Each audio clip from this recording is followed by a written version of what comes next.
faithfully conveying value through interpreting global literary classics. Hi, this is Sally's Book Club. Today we'll discuss Thomas Carlyle's masterpiece on heroes, hero worship, and the heroic in history. As the title suggests, this book explores how every civilization develops heroic figures. Ordinary people perceive these heroes as possessing extraordinary wisdom and charismatic leadership. Heroes attract followers like magnets, channeling collective energy in astonishing ways. This is how heroes reshape history. Hence, hero worship became a cultural tradition across civilizations. Even in modern society, our fascination continues through heroic protagonists in films and historical dramas. Carlyle's work specifically examines why heroes emerge and why we venerate them. Carlyle's understanding of heroism surpasses common perception, rooted in profound admiration. He believed history is forged by heroes, with new ones continually emerging. Carlyle provides thorough analysis to support this perspective. Though written over 170 years ago, its insights remain remarkably relevant. The book caused significant impact in Western intellectual circles upon publication. Literary giants like Dickens and Emerson praised it highly. Carlyle's theories became foundational in Western historiography. Now let's examine this seminal work in detail. We'll refer to it as On Hero Worship for brevity, exploring three key questions. First, why did Carlyle advocate hero worship? Second, what defines a hero in Carlyle's view? Third, what common traits do Carlyle's heroes share? We'll address these questions sequentially. Let's begin our discussion. First, why did Carlyle promote hero worship? This requires understanding Western societal transformations. In medieval Europe, Christianity unified society. From monarchs to commoners believed in biblical narratives. However, the 17th and 18th centuries brought dramatic changes. The rise of modern science during this period profoundly challenged Christianity. Take Newton's discovery of gravity. Sharp minds soon realized our stability in space stems from physical laws, not divine intervention. This conceptual shift caused tremendous intellectual upheaval. Enlightenment thinkers like Voltaire and Rousseau championed reason over religious tradition across Europe. Simultaneously, Scottish Enlightenment figures including Adam Smith and David Hume emerged in Britain. Hume's skepticism particularly influenced Carlyle's counterarguments. His radical empiricism questioned all certainties. What defines this skepticism? Hume argued human knowledge derives solely from fallible sensory experience. But our senses are subjective and unreliable. What does this imply? That even empirical knowledge remains uncertain. Thus, all human understanding, from mundane matters to cosmic truths, becomes questionable.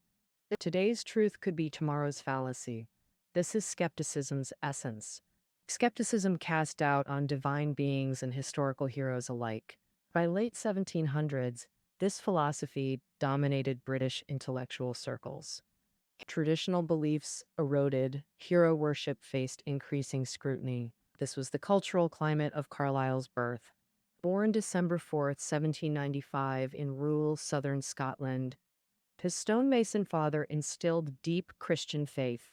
Carlyle's religious convictions formed early. In 1809, 14-year-old Carlyle entered the University of Edinburgh. This institution held immense significance in British academia. As mentioned earlier, Adam Smith and Hume were alumni, as was Darwin, who graduated a decade after Carlyle. The pervasive skepticism here profoundly influenced Carlyle, even shaking his religious convictions temporarily. Yet, ultimately, he retained his faith. Instead, Carlyle became a lifelong critic of skeptical philosophy. What justified this stance? He believed skepticism eroded belief in miracles and heroes, undermining moral foundations. The moral decay and social conflicts of 19th century Europe exemplified skepticism's consequences. Carlyle urgently warned against complacency, advocating spiritual renewal through faith reconstruction. In 1840, he delivered 6 seminal lectures on heroism and its cultural role. These were compiled into On Hero Worship the following year. This raises the question, why focus on hero worship for societal restoration? Because exceptional heroes guide ordinary people in shaping history. Carlyle argued, history manifests through extraordinary individuals' actions. Consider how European elites once exclusively used Latin for serious literature. Dante revolutionized this by composing Divine Comedy in Italian circa 1300. This masterpiece legitimized vernacular languages, diminishing Latin's dominance. To Carlyle, Dante exemplified how heroes shape cultural trajectories. Therefore, societies must venerate heroes to maintain vitality and progress. Conversely, rejecting hero worship leads to cultural stagnation. Carlyle concluded civilization fundamentally rests on hero veneration. But which historical figures qualify as true heroes? This leads us to our second question. What defines a hero in Carlyle's vision? Carlyle categorizes heroes into 6 types divided across 2 groups. The first group contains divine heroes and prophet heroes. The remaining 4 form the second category. The second group comprises poet heroes, priest heroes, scholar heroes, and king heroes. This subjective classification system reflects Carlyle's original thinking. So let's examine his rationale group by group, starting with divine and prophet heroes. Divine heroes possess mythic, superhuman capabilities, overcoming impossible challenges. Such archetypes appear in Greek, Roman, and Germanic mythologies. Carlyle focuses on Odin from Norse mythology as primary example. Odin, the All-Father in Norse cosmology, created humanity like Zeus in Greek myths. This war god's volatile nature inspired Viking warriors' martial culture across medieval Europe.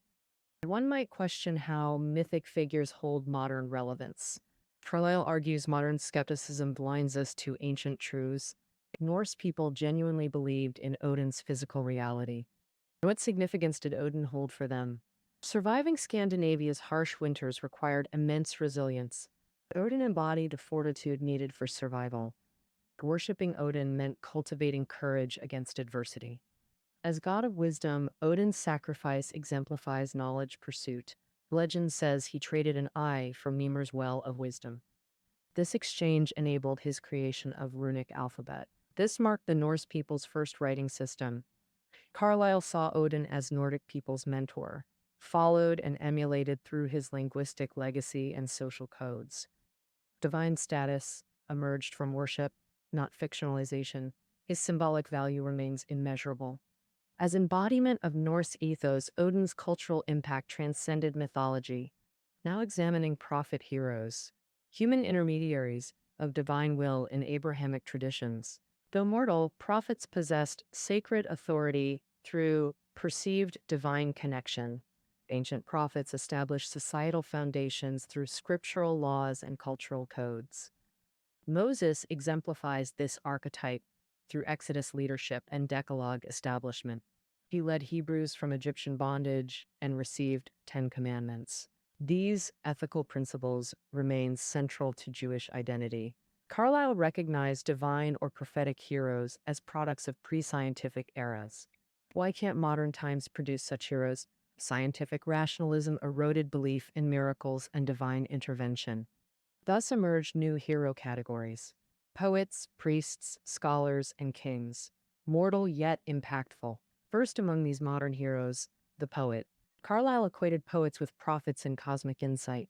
While prophets codified laws, poets revealed universal truths through aesthetic expression. What constitutes this cosmic revelation? The harmony and rhythm underlying existence itself. How best to manifest this harmony?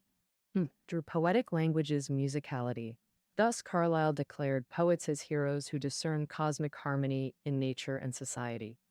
Carlyle particularly revered Dante and Shakespeare as poetic heroes. Dante's Divine Comedy, as previously discussed, masterfully reveals universal truths. Now let's examine why Shakespeare qualifies as poetic hero. Shakespeare's plays are essentially verse dramas, theatrical works composed in poetic form. His sonnets cement his status as England's premier poet. From late 1500s to early 1600s, Shakespeare dominated English literature as Renaissance icon. Works like Romeo and Juliet and Hamlet remain theatrical cornerstones.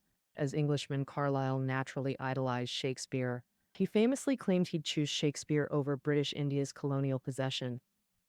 India was then Britain's most prized colonial territory. Carlyle's preference illustrates Shakespeare's cultural supremacy in English consciousness.